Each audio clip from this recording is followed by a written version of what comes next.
So I'm gonna go ahead and share my screen with you.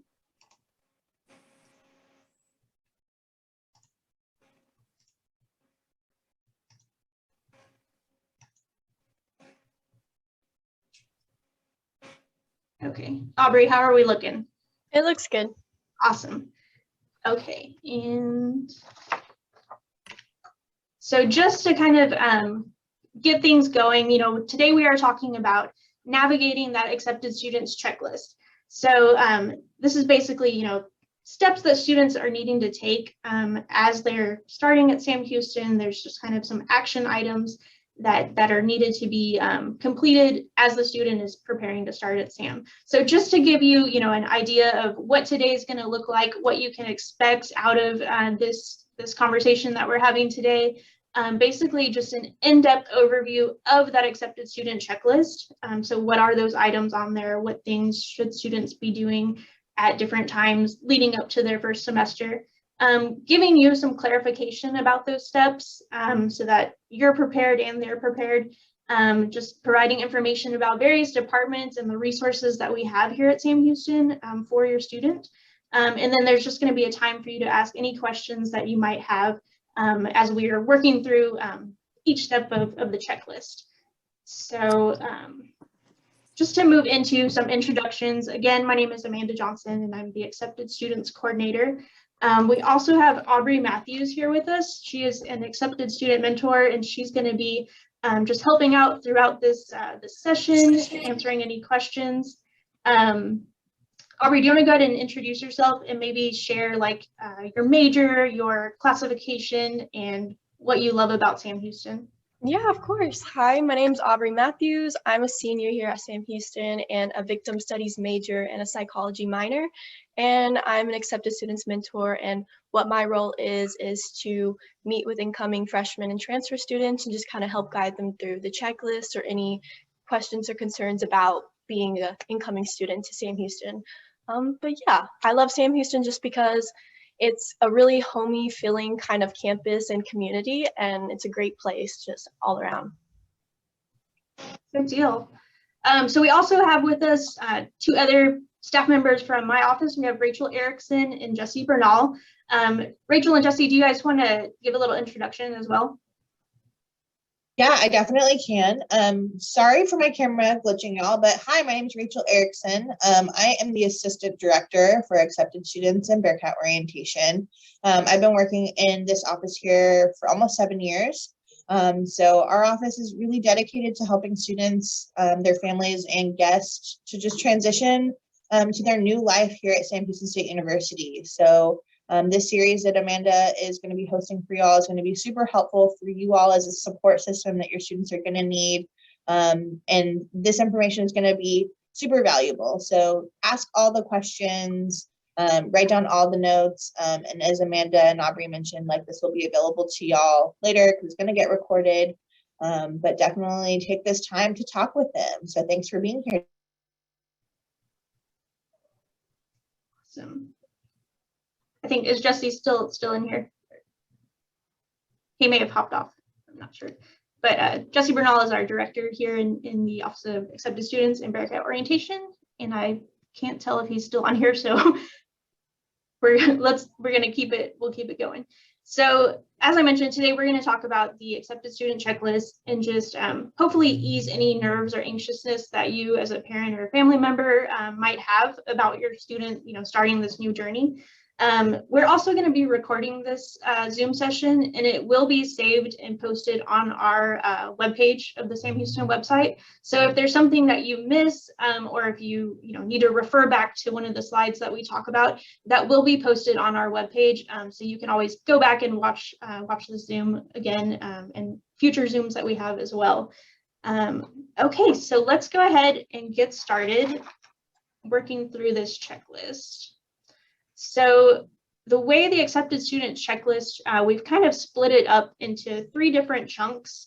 So this first one, we're looking at, what are these items that a newly accepted student should be completing as they're working through here.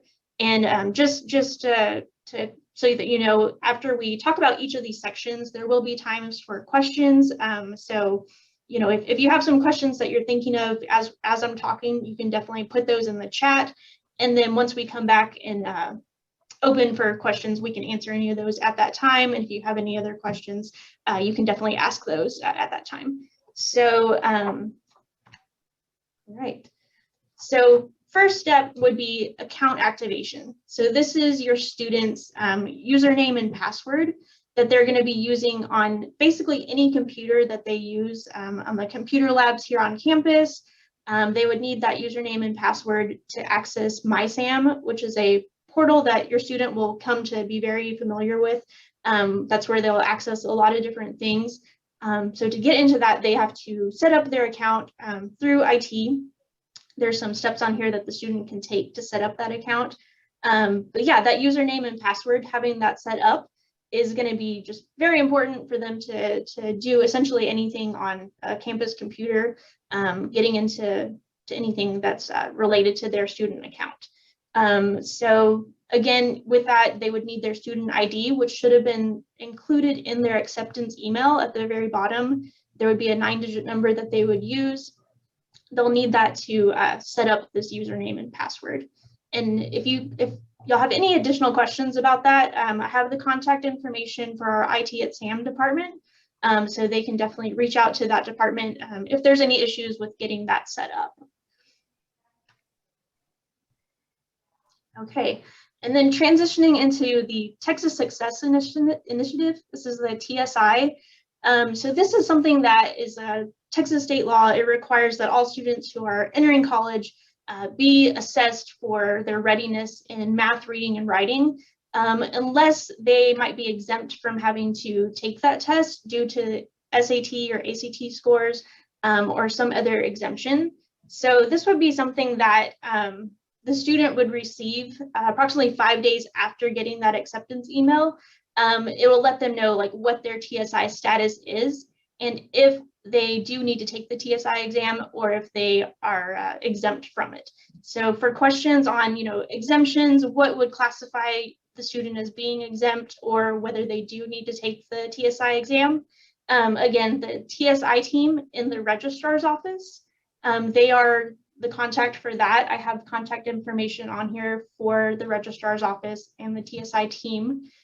So if as your student is checking emails and if they do receive the email about TSI, I definitely recommend reaching out to the registrar's office if you have any questions about that process. All right, and now we're moving into financial aid and scholarships. So, who doesn't love free money? Definitely with this, the important thing is to submit your Fafsa. Some may be wondering, well, what even is the Fafsa? So that's the free application for federal student aid. So this is not something that's internal with Sam Houston. This is a federal application that has to be filled out and submitted through www.studentaid.gov. Some students do not qualify for the Fafsa, but have other qualifications that enables them to apply for TAFSA, which is the Texas Application for State Financial Aid. So that can be completed at College for All Texans. We're going to move on to the next one, which is scholarships for CATS. So this part of it, scholarships for CATS is basically a portal that we have where the student can go through and set up an account and basically provide their student information to create kind of a general application, which will then put them into this portal so that any scholarships that we have on campus, if they meet the requirements for those scholarships, it'll kind of alert them that, hey, here's one that you meet the requirements for, so you can go ahead and apply for that scholarship. So setting up an account through scholarships for CATS is definitely an important thing to do just to see, what scholarships are out there that the student may be eligible for. With that, there are some important dates to think about. So FAFSA does open on October 1st, 1 year prior to the starting academic year. So it is open now. It opened last month for fall of 2022. The same with scholarships for CATS. It actually opened this past September. So all that is open now. The SHSU priority deadline for both of those was November 1st. That doesn't mean that you're too late. It just means if you haven't done those things, the FAFSA for sure, go ahead and do that.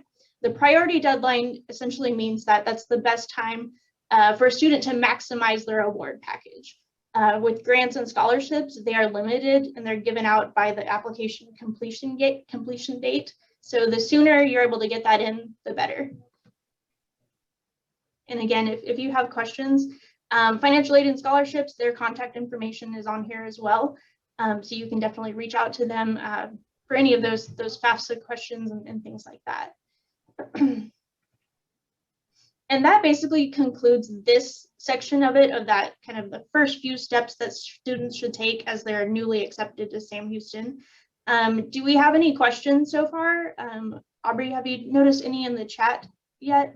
No, there's only been one about it being recorded. We're good so far. Gotcha. Does anyone have any questions at this time? I do. I would like to know when the TSI information is due. So with the TSI, essentially, with that, the student is just not able to be advised or registered for classes until that is updated. So, you know, if you've received an email, if the student has received an email that says that they might need to take the TSI, again, I would reach out to the registrar's office. There's not like a hard and fast date that is due, but the student would not be able to register for classes until that is cleared up and the status is updated. Okay, and they register for classes around the summer, is that correct? Yes, we'll get into registration, and I have the dates for that. So as we're going along, we'll move into the slides that talk about registration. Thank you. I had one more question. So I filled out the general application for scholarship for my child. However, I did receive another email asking me to fill out another application for a particular scholarship. So do I need to fill out separate applications for scholarships, or is one general application just enough for all? I guess I would need to know if you're talking about, actually, Rachel, do you know how to best answer that? Yes, so for scholarships for CATS, it is a general application, but each specific scholarship may have additional requirements. So if that specific scholarship that they initially got in contact with through Scholarship for CATS is now asking for additional information, it would be in your best interest to go ahead and complete those next steps. All right, got that. Thank you. Okay, I have a question. When the students start and they start receiving the financial aid assistance, where do those funds go to ensure that the students are using the monies on books and things that they should be using the monies for? Because I know some months they get more, or there's always a fluctuation on how much funds come out from Fafsa. How do us as a parent keep track of that? Yes, we can definitely kind of talk on that. Can you let me know who is speaking? I'm sorry. I'm sorry, it's Veronica Richards. Miss Richards, okay. We can definitely talk about this in a little bit. Okay. But so Amanda's going to speak on some financial aid in a little bit later, but we will also have a specific financial aid presentation later on in the next couple of months. But short answer is it is something that you as a parent are going to have to talk with your student about. This financial aid and scholarship isn't released gradually. It gets released all at once. And there's no way to really track what your students are spending unless you have those conversations with them. But we can definitely talk about tips and tricks and how to help them with that. There are resources. So we will definitely touch on that. Right. Amanda, before you move on though, I did want to talk about a couple of questions in the chat. So if any of the questions are specific to what we just talked about, TSI and all that good stuff, we want to make sure we cover it. Otherwise we will be mindful of time. There are some out-of-state waivers, Ms. Shelton. So make sure you contact financial aid to talk to them about out-of-state waivers. Acceptance of awards, Amanda might talk about that later, but typically when awards are added to their account statement, which doesn't happen until March or April, they have 45 days to accept them. Another parent is asking that they never got a TSI email. And when should we expect to hear about scholarship awards? International students. Any questions regarding international students, they definitely want to direct right to the Office of International Programs, and we can give you that information as well. But Amanda, if you want to keep moving, Aubrey and I can try and answer some of these questions in the chat. In the chat. Okay, sure. That sounds great. Thank you. Okay, so to keep us moving along, oh, let's see, why is my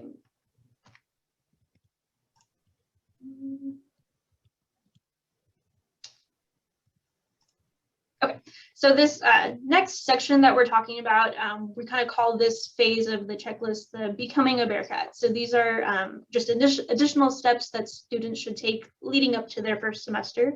So Aubrey is actually going to walk us through some of these this information. So let's see here. Okay, awesome. So your Bearcat One card is the student's student ID, and that's going to be used for their meal plan when they go into the dining halls to swipe it and everything to receive food.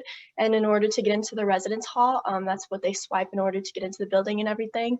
So it's really important, but it can be either requested online on the Bearcat One card website, or you can also come into the office on campus. It's located in the Estill building, and they'll take your photo then and there and then print you out a temporary ID, and then also they'll ship you your permanent ID, and it usually comes in 1 to 2 weeks after you initiate it. Same with the requesting a card online, usually like 1 to 2 weeks is how long it takes. But yeah, so basically when you get your card in the mail though, don't just take it out and throw away the envelope, because you need that green envelope to activate your card. So yeah, just read the steps, activate it, and then you're all set with your student ID.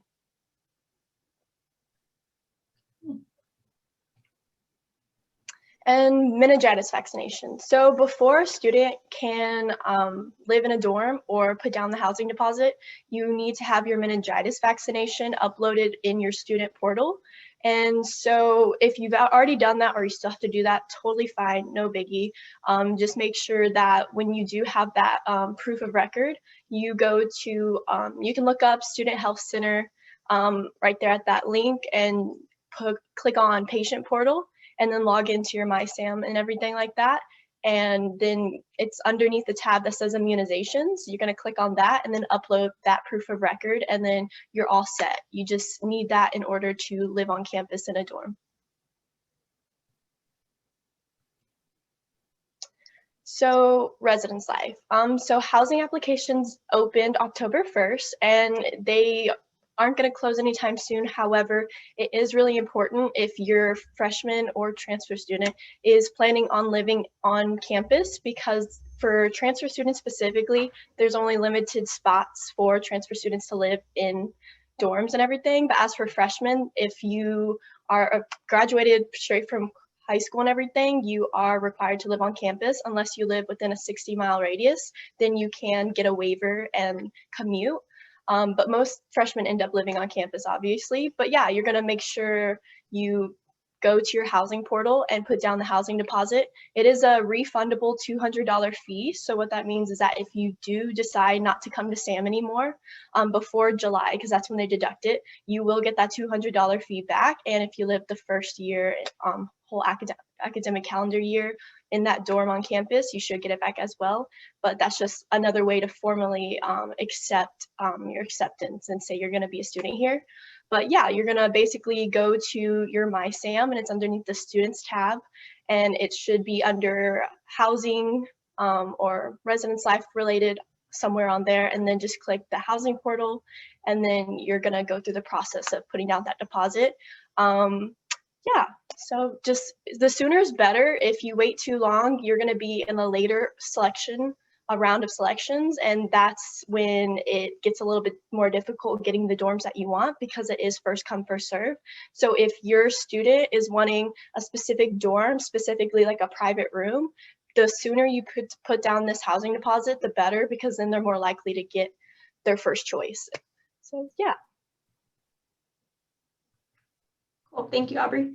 Yeah. Okay, so now we're moving into academic advising. And this is just an important step before new students are able to register for their classes. Obviously, they need to talk with an advisor to ensure that they're taking the classes that they need for their intended major. So meeting with an academic advisor is in the Student Advising and Mentoring Center, the SAM Center. They are doing on-campus and virtual appointments for that. The student can schedule their advising appointment online through MySam, clicking on the Students tab and then going to Campus Connect. So again, it is important to do that initial account activation so that they're able to get into MySam to schedule appointments like this one and other departments that have appointment scheduling. So advising for the spring 2022 semester is open now. Advising for the summer and fall 2022 semester will open the first week of February. So just kind of be on the look for that. If you're on the main website, you can look up the academic calendar, and they do have, once that official date in February is posted, it should show up on there for that fall advising. So again, all new students to SAM do need to meet with an advisor prior to the start of the semester. They will not be able to register for classes until they do meet with an advisor, and an advisor lifts that hold off of their account. And kind of, along the same side with advising, there may be times that students are unsure of their major, or they may go into it thinking they want to do, a particular major and then decide that they are maybe wanting to switch to something else. So we do have this Career Success Center that offers, I'm going to jump down a little bit, but they offer this assessment called the Focus 2. This is a great resource for students who are maybe unsure about their career goals or what major they should choose to pursue a certain career goal. So this Focus 2 exam given through the Career Success Center can be really helpful for students if they are unsure. Other services that are provided would be like peer career advisors that are able to help with resumes and cover letters, job searches.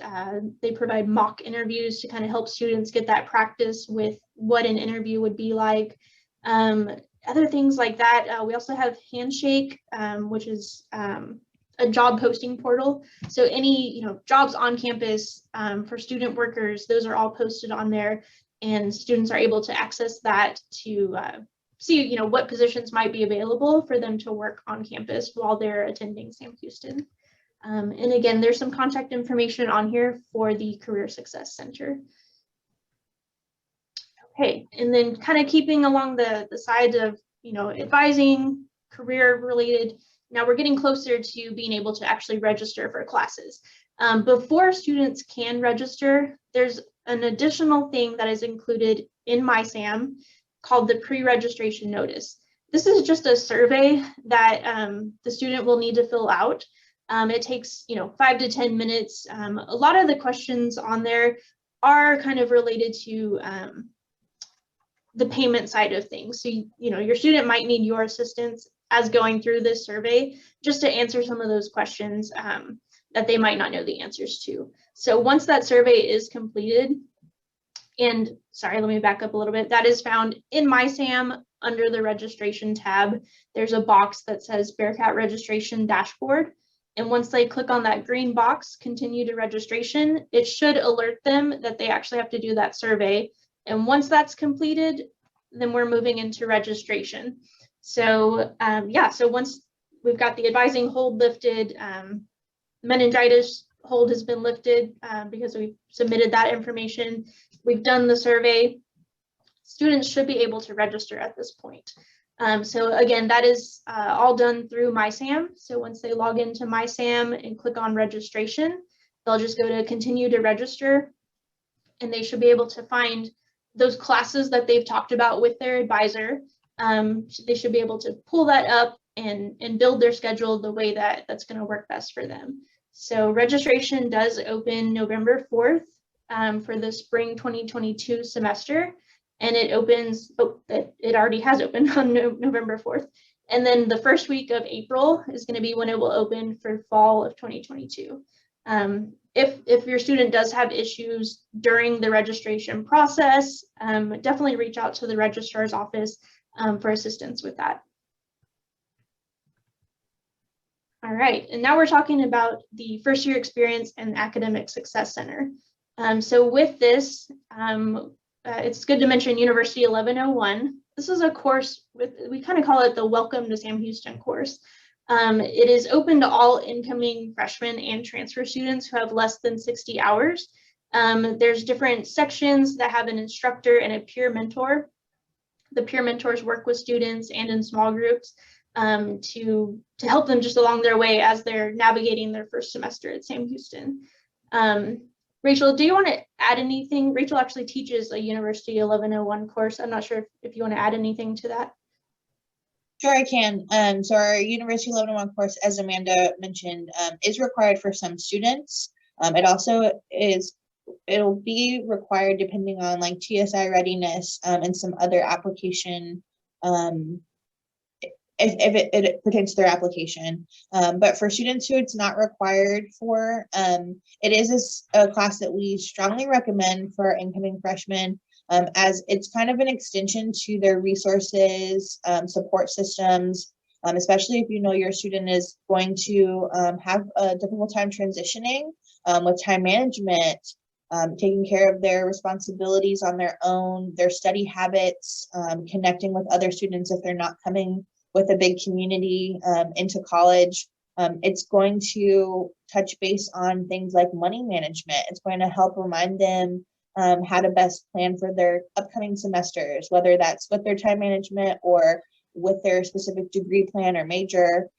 So it's a really valuable class that also kind of helps them find community. So if they're not making friends, it's just another place where they'll have a support system through peer mentors, so students just like themselves in upperclassmen positions, and instructors that aren't always strictly faculty.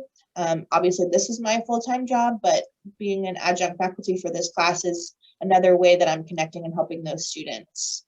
University 1101 is a 1 credit hour class, and it is throughout that whole first fall semester. There are some that are offered in the spring, but not many sections. But there are several sections offered to freshmen in the fall semesters. Cool. Yeah, and with that, also with the Academic Success Center, they, and first year experience, they offer these first year learning communities. So that might also be something that your student would be interested in. They have learning communities for specific majors. So if your student is interested in nursing, they have a pre-nursing learning community. Some of them are living learning communities where you would live in a particular dorm with students who are going through the same major as you. Some of them are just learning communities where you're taking classes with the same group of people who might be doing the same major as you. So that's definitely something that your student can look into through the first year experience department, is those different learning communities that are available, depending on, what their major might be. There's, I believe we have like a first gen learning community. There's several different ones that students can look into for that. This department also does the SHSU Common Reader program. So each year there's a book that is selected. And Rachel, are students given that book in the class? Yes. Yes, so we have tended to hand it out at orientations in the past, but it is a free book that is given out to every student enrolled in the University 1101. Gotcha. They also have the National Honor Society for First Year Success, Alpha Lambda Delta with this department, as well as tutoring services for writing and humanities, math and sciences, and languages. So definitely with the Academic Success Center, they have a new location here in the Newton Gresham Library. So that's definitely something, if your student feels like they need extra support, that those tutoring services with those peer mentors is extremely helpful. So the contact information for that department is on here as well. Okay, so that concludes this section. I know that was kind of a big chunk of information. Do we have any questions that we can answer at this time? So Amanda, Arthur had been asking about the pre-registration survey. Are you able to go back to that slide really quickly? Yeah. Oh, too far.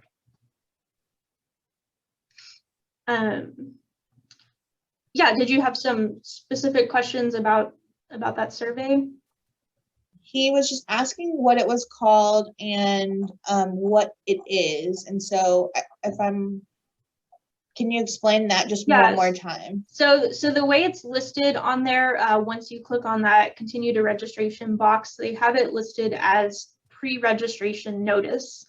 And so that's kind of the formal name for it. It is, simply known as like the registration survey. As far as the specific questions on there, I don't know all of them that it does ask, but a lot of them are related to the financial aid side of things. Like, will the student be doing a payment plan, or will the student be paying in full, and questions like that. It does take about 5 to 10 minutes to fill out the survey. And then once that's complete, the student should be good to go. I'm not sure if that answered your question, Arthur. It did. Okay.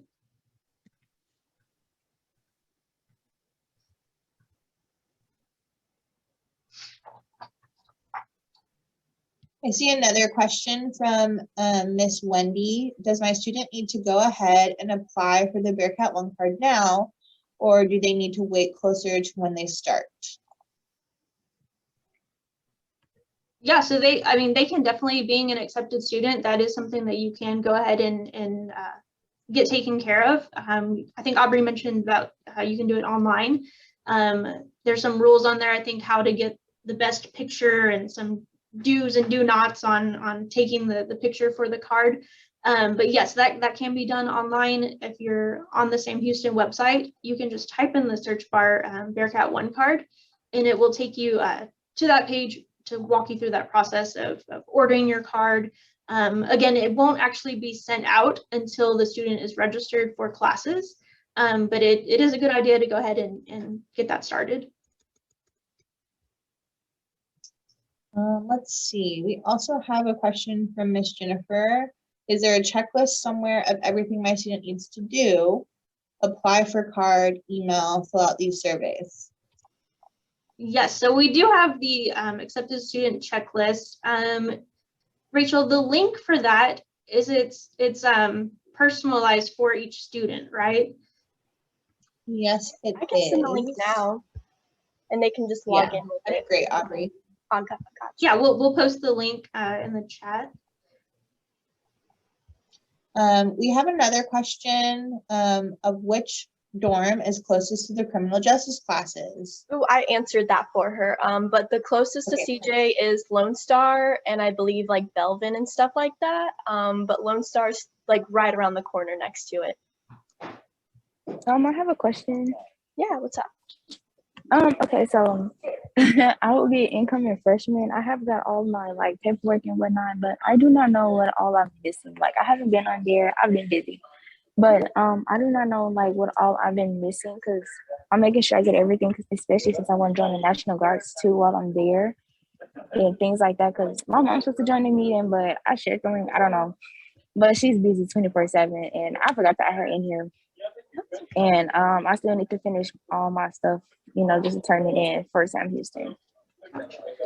You cut out a little bit there, but I think probably the best thing for you, once we get towards the end here, we do have our accepted student mentors, and I'm going to give you some information in a way that you can set up an appointment with one of our mentors. We'll talk about that in just a second. So I think that's going to be the best way to make sure that you're working through each step of the way and just kind of seeing where you are with the process of completing those items. So I'll definitely, towards the end, I'll give you that info. Okay, thank you. All All right, are we good to move into this next little piece? Okay, so this last few steps of the student checklist is basically Bearcat bound. So we're almost there. We're on the home stretch of completing the things that we need to do before the start of the semester. So with that, submitting those final transcripts. So incoming freshmen should submit that final high school transcript to our admissions office after your high school graduation. So after all of grades have been posted and that is available, you'll definitely want to submit that to the admissions office.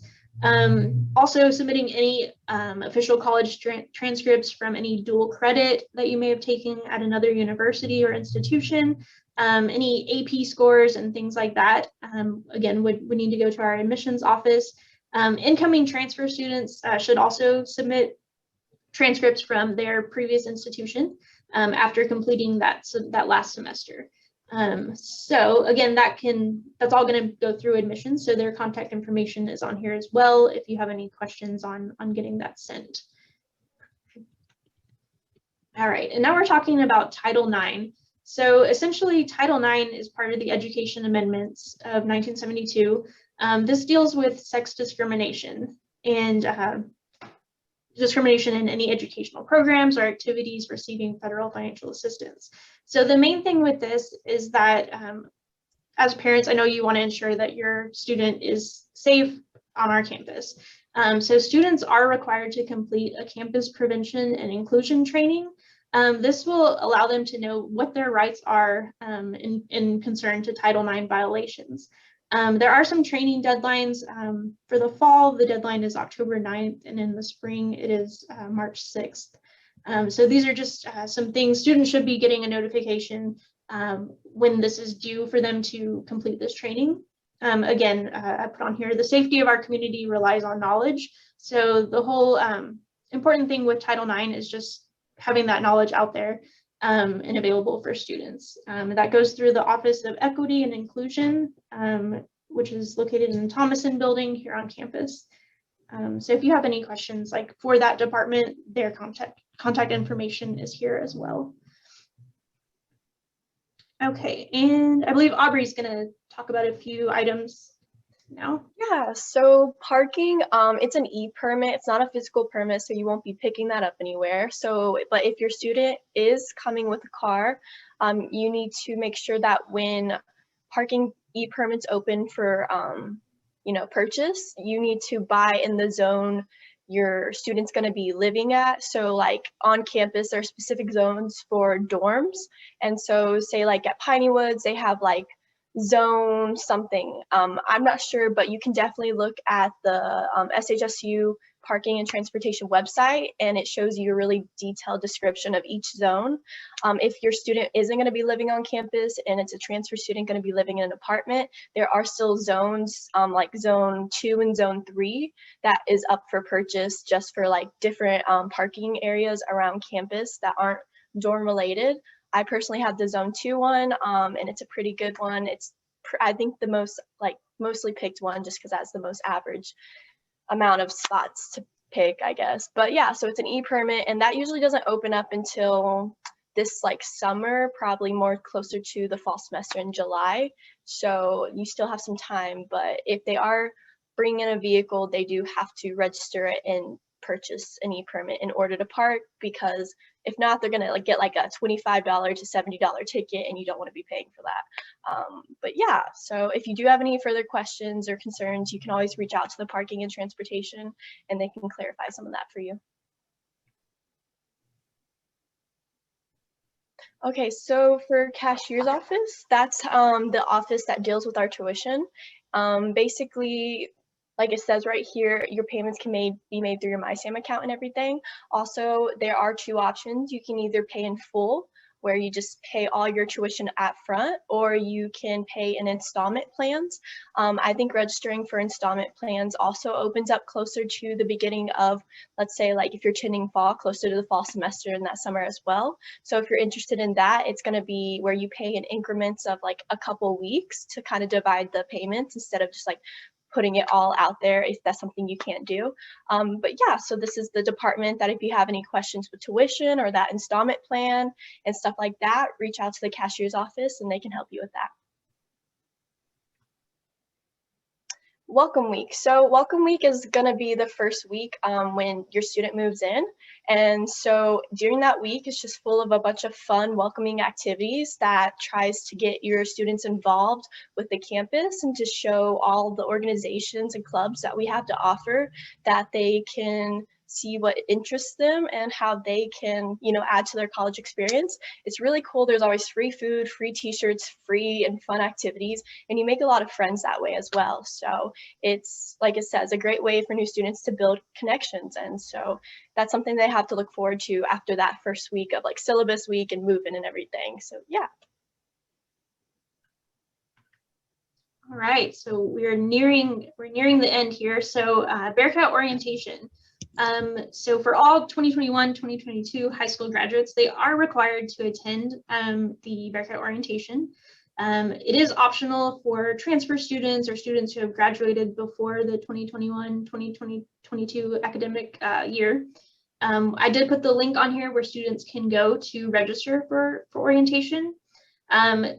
I cannot recommend this anymore. I started at Sam Houston in 2008, and I think because of my experience with orientation is what really helped me just kind of solidify my plans for attending Sam Houston. It was a great connecting piece for me to get to know the different departments and resources that are available, and just a really great experience where I met a lot of friends that I kept through my entire years at Sam Houston.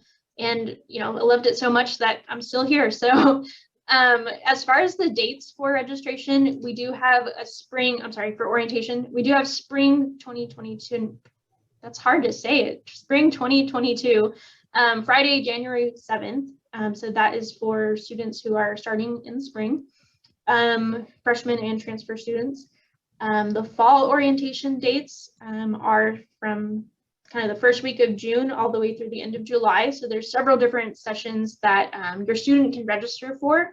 Again, that link will help them get to where they can decide which session and register for it on there.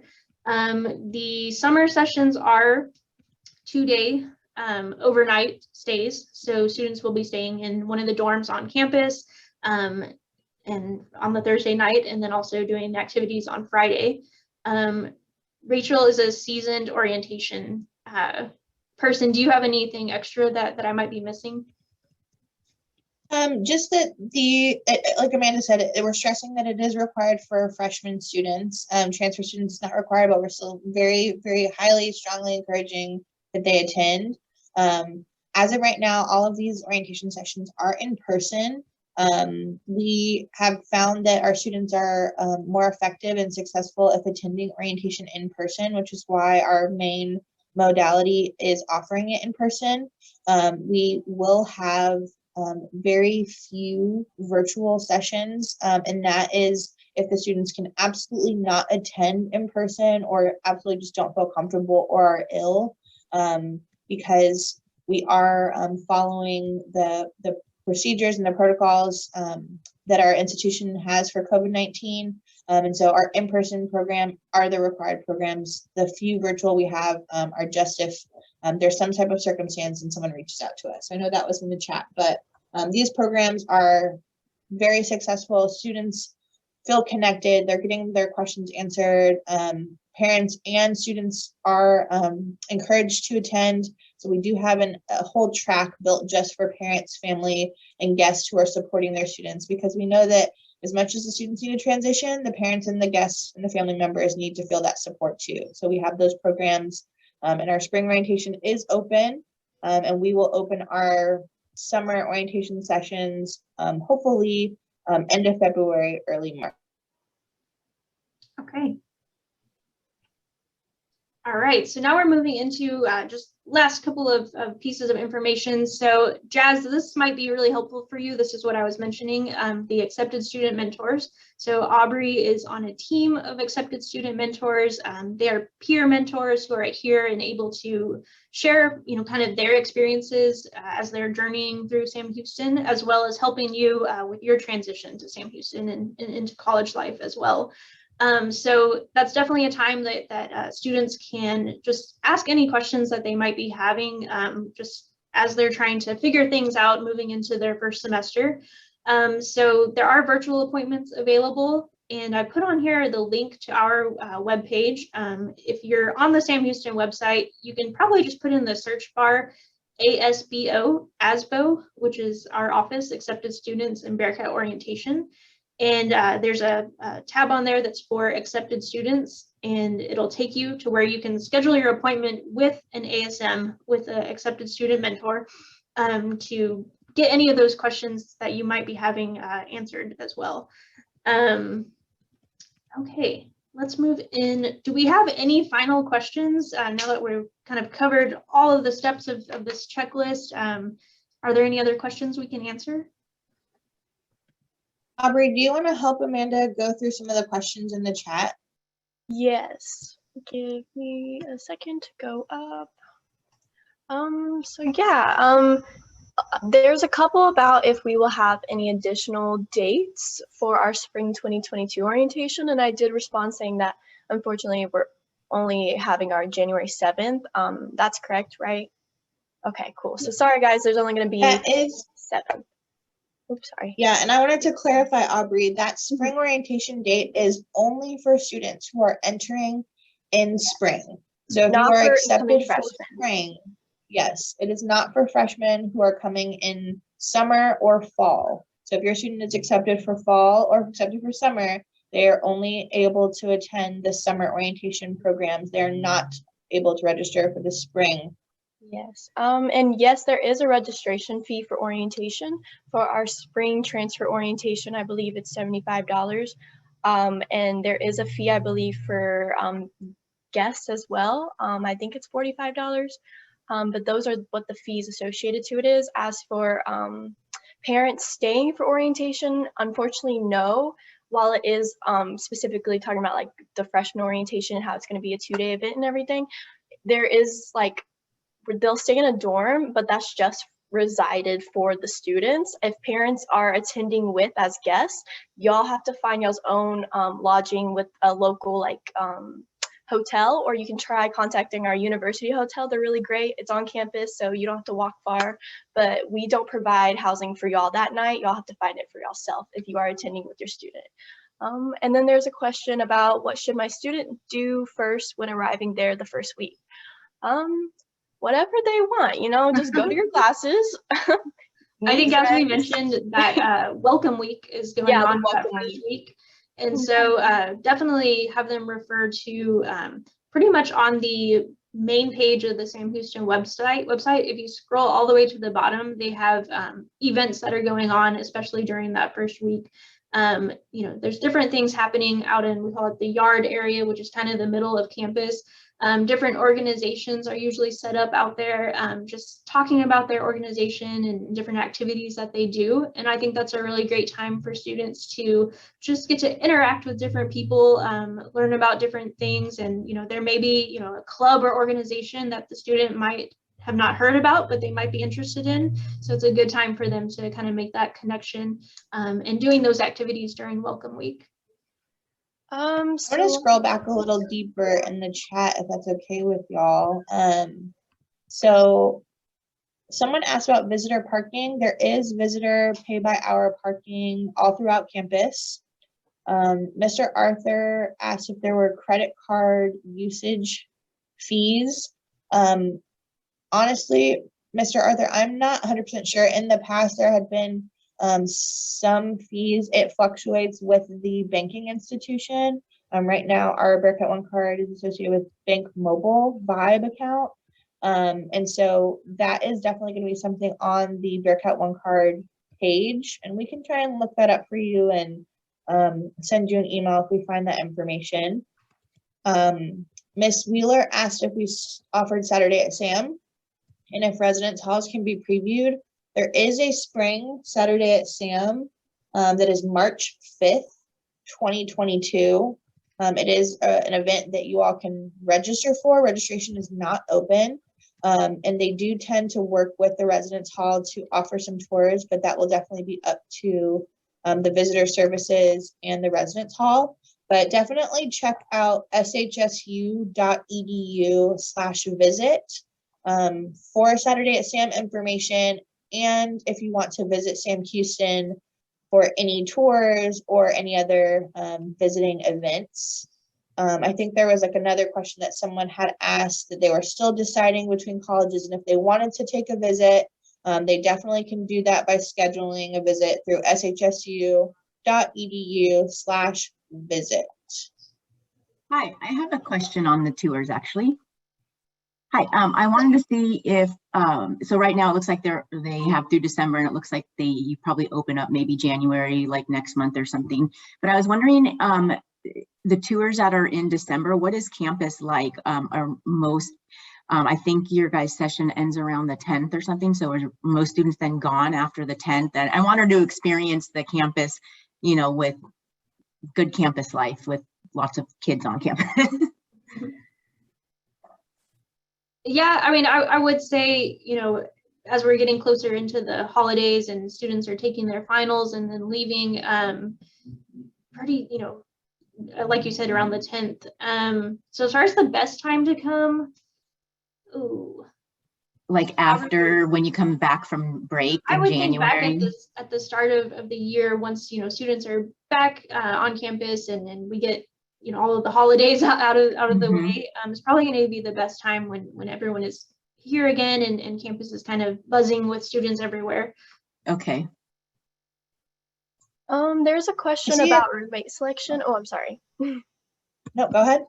I was just gonna, because I know it's really confusing for some people, but our roommate selection, you can choose a person, but you're not guaranteed that person, because what it does is when roommate selection opens next semester sometime, you can look up the date specifically by looking at the Residence Life webpage, but you can put down their name, and all it does is that Residence Life kind of matches y'all up to have the same selection time, but y'all have to still go in and choose the same dorm at the same time in order to kind of solidify those two spots in that dorm, in that residence hall together.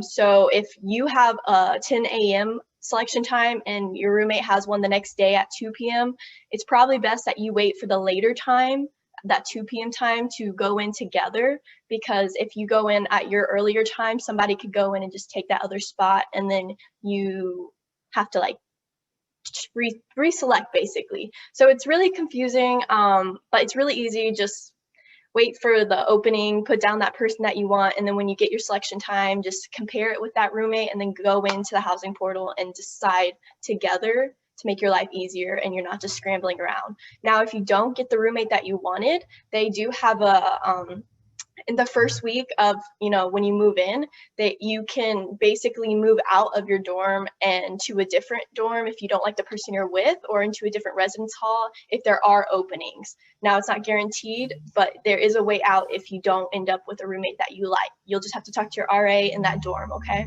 But yeah, that's kind of how that works. We had a handful of questions about orientation. I'll try and answer them quickly and concisely, but Amanda will be hosting another parent and family Zoom, I believe closer to May, specifically all things orientation. So many of you have a lot of questions about orientation, and we can go into a lot more detail in that parent family Zoom orientation series. But if you are an online only student, 100% online, all of your classes or your whole program will be online, then there is a separate orientation that you would do through SHSU online. But if you are an incoming freshman, you are required to take orientation in person with us if your classes will be also in person or hybrid. But if you are a 100% online program, you will receive an email that tells you about the online program separate from ours. The orientation program for freshmen is 2-day, and you would expect on the Thursday for that program to start pretty much 8 a.m. till the evening. Lunch, dinner, the things are provided, but it would end on Friday mid-afternoon.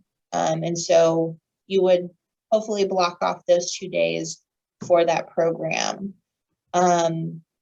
Students, again, will be staying overnight, and they will have room and board provided within their orientation fee. Parents, family members, and guests will need to get their own lodging, as Aubrey mentioned. Several hotels in the area, and we do have a university hotel on campus, literally called the University Hotel. So check our website for that information.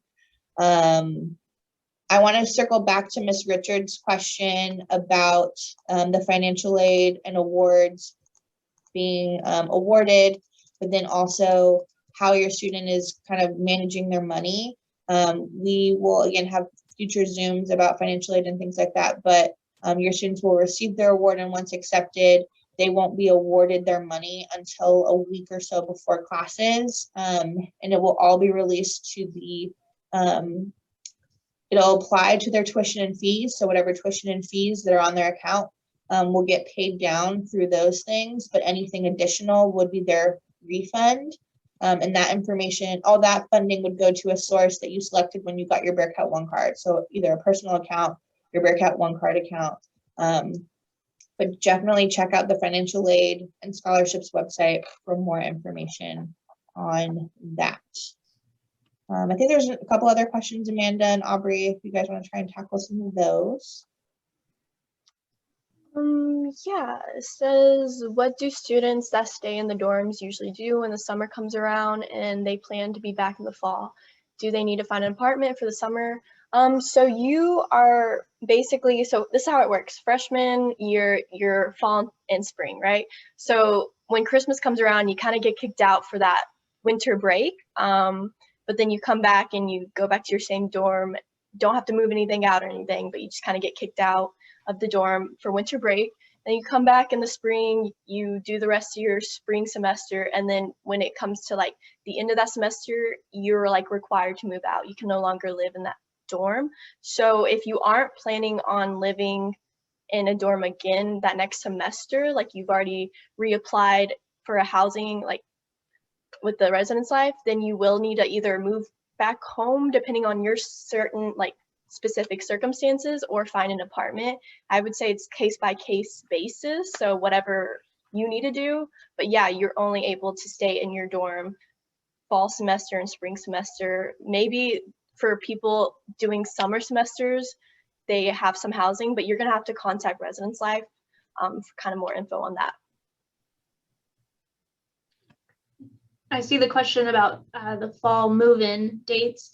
I'm not sure if those have officially been released, but I believe it's typically the weekend before the first day of classes. So this past fall, I believe classes started on the 16th. So it was that 13th, 14th, and 15th would be move-in days. So I don't have that date for fall 2022 yet. I don't know if that's posted. That's right. It's not posted yet, Amanda, but you will be offering a Residence Life parent family Zoom presentation in a couple of months. Isn't that right? So you can probably expand on some of that with their department. Yes, for sure. I'm going to go ahead and switch to this other slide real quick, just as we're talking about future Zooms that we might be having. So this is a QR code that is just a short little survey to get your information. If you want to be kind of in the loop of some of these upcoming parent and family Zoom sessions that we have over the next few months, if you want to scan that QR code, I'm also going to drop a link to the survey as well in the chat. Let's see here, to kind of keep you informed about some of these upcoming sessions that we'll be having. Let's drop this link really quick. As Amanda's dropping that in here, if you're having any other additional questions or concerns, and as parents and as family members who are supporting these new students, it's expected that you have a lot of questions. Aubrey and Amanda mentioned setting up an accepted student mentor appointment, and that is an appointment that can get a lot of those questions answered. So Amanda, if you want to jump back to that slide pretty quickly to see if they can set up another appointment with Aubrey or one of our other amazing accepted student mentors. These appointments are roughly about 30 minutes and can get a lot of things accomplished.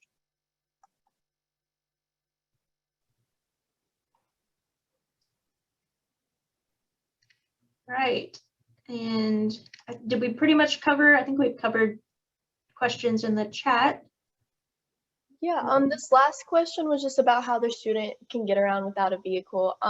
So if you're talking about campus, scooters, bikes, people ride longboards and stuff, just walking, those are ways around campus. Now, if you're talking about like getting to other places around Huntsville, there is like a bus that can take you, I think it's called Cat Track or something like that. And I don't know, there's like a specific schedule they work on, so your student's gonna have to know that schedule or look it up in order to get on the bus at the right time and get off and everything. But it takes them to the other side where like Target and Kroger's and stuff like that is, if they ever need to go in that direction, or if they want to get food from like Cane's or Whataburger, like on the other side.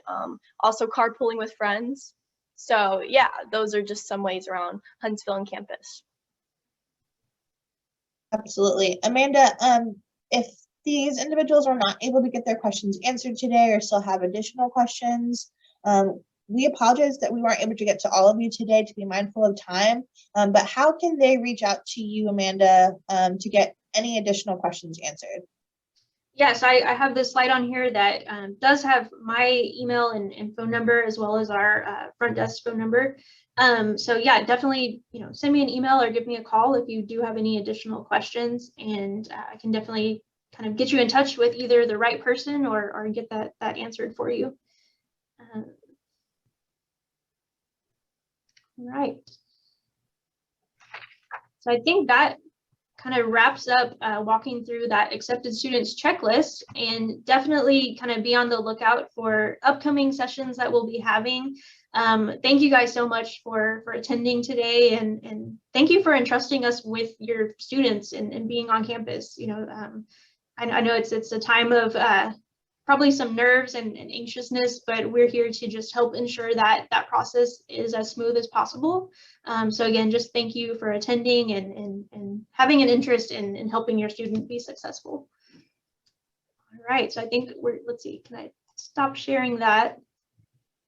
And we're just a little over 12 o'clock. So again, if anybody has any additional questions, feel free to reach out to me, reach out to Aubrey or any of our accepted student mentors, and we can just kind of go from there. So, all right, I hope everyone has a great rest of the day.